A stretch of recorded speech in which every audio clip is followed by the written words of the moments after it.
Baik, Assalamualaikum warahmatullahi wabarakatuh. Kembali lagi dengan saya terkait dengan membahas konsep pemrograman berorientasi objek. Di sini saya akan membahas terkait dengan konsep dasar kelas diagram. Oke, apa sih yang dimaksud dengan kelas diagram itu? Jadi kelas diagram itu adalah suatu yang menggambarkan serta deskripsi atau penggambaran dari kelas, atribut, dan objek. Di samping itu juga hubungan satu sama lain seperti pewarisan, containment, asosiasi, dan lainnya. Jadi kelas diagram itu disebut dengan jenis diagram struktur. Artinya karena menggambarkan apa yang harus ada dalam sistem yang dimodelkan dengan berbagai komponen. Berbagai komponen tersebut dapat mewakili kelas yang akan diprogram, objek utama, atau interaksi antara kelas dan objek. Oke, next. Jadi, apa sih kegunaan kelas diagram itu?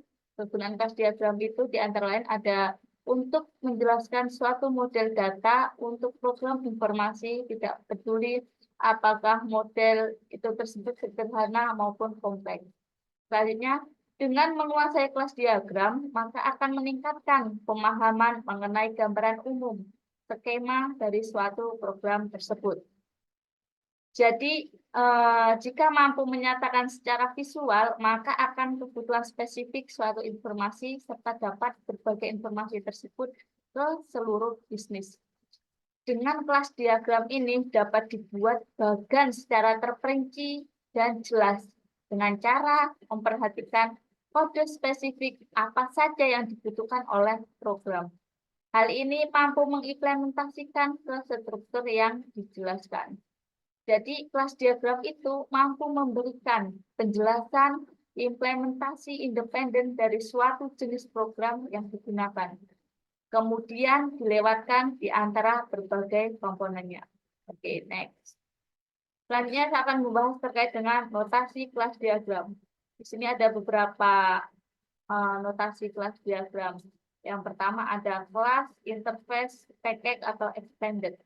Jadi kelas itu fungsinya untuk mempresentasikan struktur kelas, termasuk nama kelas, properti atau atribut, dan metodenya.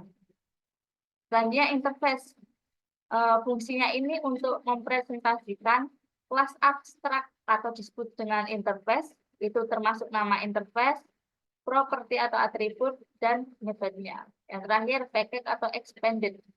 Fungsinya untuk sebuah bungkusan yang berisi satu atau lebih kelas. Nah, simbol komponennya ada di sebelah kiri. Seperti contohnya ada di kolom tabel sebelah kiri. Ini ada beberapa notasi kelas diagram. Ada asosiasi yang berfungsi untuk merelasi antara kelas dengan arti umum. Yang selanjutnya ada direct association. Contoh simbolnya ada di tabel itu, fungsinya untuk relasi antar kelas dengan anak kelas yang satu digunakan oleh kelas lain. Nah, asosiasi ini biasanya juga disertai dengan kardinalitas.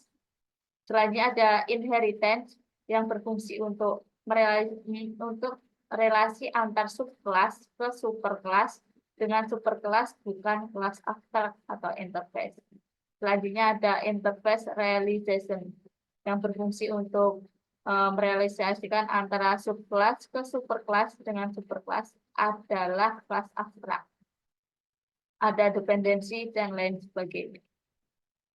Yang lebih jelasnya, jadi tadi kan kelas itu adalah suatu mempresentasikan struktur kelas yang termasuk nama kelas, properti, dan metodenya. Ada beberapa contoh. Contoh di sini saya ambil contohnya terkait dengan mobil.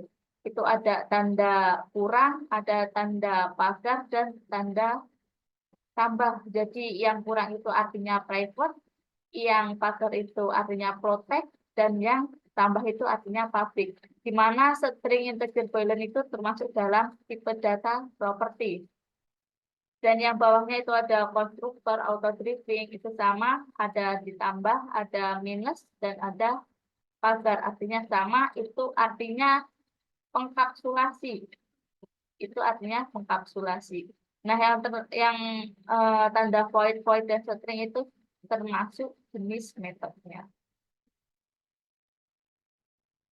Oke, next. Terkait dengan interface. Apa sih untuk interface? Jadi interface itu adalah suatu yang mempresentasikan kelas abstrak, termasuk nama interface, properti, dan metodenya. Di sini contohnya terkait dengan modul juga, di mana tanda kurang, tanda pagar, dan tambah itu enkapsulasi, artinya sama, private, protect, dan public. Di mana string, integer, dan boolean itu termasuk dalam tipe data property. Yang void, void, string itu termasuk dalam jenis metode. Nah, cara menulis metode abstrak itu seperti contohnya, abstrak, jenis mobil, dua void. Oke, next.